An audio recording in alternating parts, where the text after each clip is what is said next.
मैं मिस अनीता आप लोग आज क्लास 2 की हिंदी पढ़ाने वाली हूँ। आज हम लोग लेसन 7 पढ़ेंगे, राजा और गिलहरी। हम लोग आज कहानी पढ़ेंगे, ठीक है। आप लोग को भी बुक निकालना है, पेज नंबर 36 और बुक देखना है और हार्ड वर्ड को अंडरलाइन करना है, ठीक है। चलिए हम लोग कहानी पढ़ते हैं, राजा और गिलहरी। राजा, अच्छा राजा मतलब तो समझते हैं, पुराने जमाने में तो राजा होते थे, सबसे अमीर जो रहता था वो राजा कहलाता था। और गिलहरी तो देखिए और कितनी छोटी रहती है, फुदकते रहती है पेड़ों पर, है ना। तो आज हम लोग राजा और गिलहरी के बारे में पढ़ेंगे, ठीक है। पढ़ते हैं।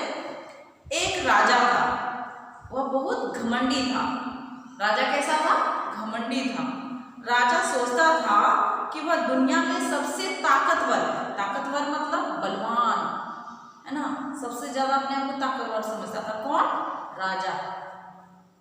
और कोई उसे हरा नहीं सकता, वो सोचता था कि उसे कोई हरा नहीं सकता है। एक दिन राजा अपने मंत्री के साथ बाग में टहल रहा था। बाग में मतलब बगीचे, बाग में मतलब बगीचे में। कहाँ टहल रहा था? बगीचे में। कौन? राजा। किसके साथ? मंत्री के साथ। टहलते टहलते राजा ने मंत्री से पूछा, क्या इस राज्य में ऐसा कोई नहीं जो मुझे चुनौती दे सके? चुनौती मतलब ललकारना, ठीक है, चैलेंज देना, ठीक है। वो मंत्री से बोल रहा है, मंत्री से पूछ रहा है राजा। मंत्री ने उत्तर दिया, महाराज, इस राज्य में क्या, इस धरती पर भी आपके बराबर श्रेष्ठ कोई नहीं है। कौन बोला? ये मंत्री बोला राजा को। राजा और मंत्री की ये बातें एक गिलहरी ने सुनी। किसने सुनी दोनों की बातें? गिलहरी ने सुनी। उसने राजा को सबक सिखाने की ठानी। किसने? गिलहरी ने। वह जानबूझकर उन दोनों के सामने से सरपट भागी। उन दोनों के सामने से, राजा और मंत्री के सामने से सरपट तुरंत भागी दौड़कर। कौन? गिलहरी। और एक पेड़ पर चढ़ने लगी। राजा ने देखा कि गिलहरी ने अपने अगले पंजे में एक स्वर्ण मुद्रा दबा रखी है। राजा क्या देखता है? गिलहरी जो है वो अपने पंजों में, पंजा जो होता है ना, इसको पंजा बोलते हैं। गिलहरी लोग का जो हाथ और पैर रहता है ना, हाथ तो रहता नहीं, लोग का पैर ही रहता है ना, तो वो पंजा होता है इधर। तो उसके पंजा में, एक पंजा में स्वर्ण मुद्रा, स्वर्ण मतलब सोने का सिक्का, सोने का सिक्का दबा रखा था, ठीक है। राजा यह देखकर मुस्कुराने लगा।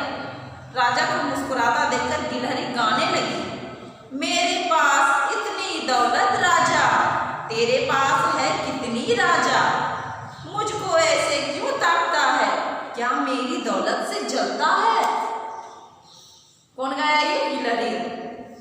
राजा यह सुनकर आग बबूला हो, आग बबूला मतलब पूरा गुस्सा, वह गिलहरी की ओर लपका। कौन? राजा। गिलहरी कब हाथ आने वाली थी, वह भाग खड़ी हुई, लेकिन उसकी मुद्रा, स्वर्ण मुद्रा नीचे गिर गई। राजा ने वह मुद्रा उठाकर जेब में रख ली। इसके बाद राजा और मंत्री महल की ओर लौट चले। शाम को राजा और मंत्री पड़ोसी देश के दूतों के साथ दरबार में बैठे थे। शाम को राजा और मंत्री पड़ोसी दूत मतलब कोई खबर लेके नहीं आता है, समाचार लेके आता है, खबर लेके आता है, उसको दूत बोलते हैं। दूसरे राज्य से, हाँ, तो दूसरे राज्य से जो आता है खबर लेके, समाचार लेके, उसको दूत बोलते हैं। तो शाम को राजा और मंत्री टहल रहे थे पड़ोसी देश के साथ, दरबार में बैठे थे। अचानक वहां गिलहरी आ गई और चिल्लाने लगी, मेरे धन के बलबूते पर क्यों इतराता है रे राजा, सुन ले अब सब कान खोलकर सुन लो तुम भी ए राजा। तो राजा को बहुत गुस्सा आया, उसने गिलहरी को पकड़वाना चाहा, लेकिन गिलहरी उदकती हुई भाग खड़ी हुई। कुछ दिन बीत गए। एक दिन राजा महल के बाहर गरीबों को दान दे रहा था। गिलहरी वहां भी आ धमकी और गाने लगी, लुटा लुटा कर मेरी दौलत बनता है तू कितना दानी, झूठी शान दिखाता है तू वारे राजा ओ अभिमानी। अभिमानी मतलब घमंडी। ये कौन गा रही है? गिलहरी गा रही है। राजा बौखला गया और बहुत गुस्सा से पागल हो गया।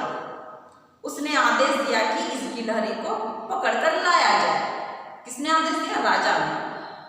कुछ सेवकों ने गिलहरी को पकड़ने की चेष्टा की। चेष्टा मतलब हिम्मत की कोशिश की, लेकिन वह हाथ न आई। महल की दीवारों पर कूदती कूदती फांदती वह फरार हो गई। फरार मतलब भागना, भाग गई। कौन? गिलहरी। फिर कुछ दिन बीत गए। एक दिन राजा महल के अंदर भोजन कर रहा था। तभी गिलहरी वहां पहुंची और गाने लगी, देखो अपने राजा को, देखो देखो देखो भाई, मेरी दौलत के बलबूते पर उड़ रहा है खीर मलाई। राजा अब तक बहुत परेशान हो चुका था। उसने जेब में से गिलहरी की स्वर्ण मुद्रा निकाली और उसकी ओर फेंक दी। जो स्वर्ण मुद्रा उसके पंजे पर था, गिलहरी के पंजे पर, वो उठा लिया था राजा। वो फिर से गिलहरी के पास फेंक दी। गिलहरी ने तुरंत अपनी मुद्रा उठाई और जाते जाते गाने लगी, मैं जीत गई, मैं जीत गई, हारा ताकतवर राजा। एक गिलहरी जीत गई, देखो हार गया रे राजा। ये सुनते ही राजा बौखला गया, गुस्सा से पूरा पागल हो गया। उसने मंत्री को बुलवाकर कहा, गिलहरी से पीछा छुड़ाने का उपाय पूछा। मंत्री ने सुझाव दिया, महाराज गिलहरी बार बार आपको उकसा रही है, यदि आप उसकी बात पर ध्यान न दे तो वह फिर आपको परेशान करने नहीं आएगी। थोड़ी देर बाद गिलहरी फिर आई और उसने वही राग अलापा। अलापा मतलब एक ही बात को बार बार दोहराना। एक गिलहरी से डर गया राजा, राजा ने उसका धन लौटाया। घमंड टूट गया राजा का, एक गिलहरी ने उसे हराया। अब राजा समझ गया था कि गिलहरी उसका घमंड तोड़ने के लिए ही उसे बार बार उकसा रही थी।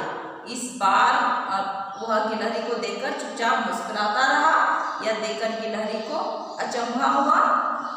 वह भी समझ गई कि अब राजा का घमंड टूट चुका है।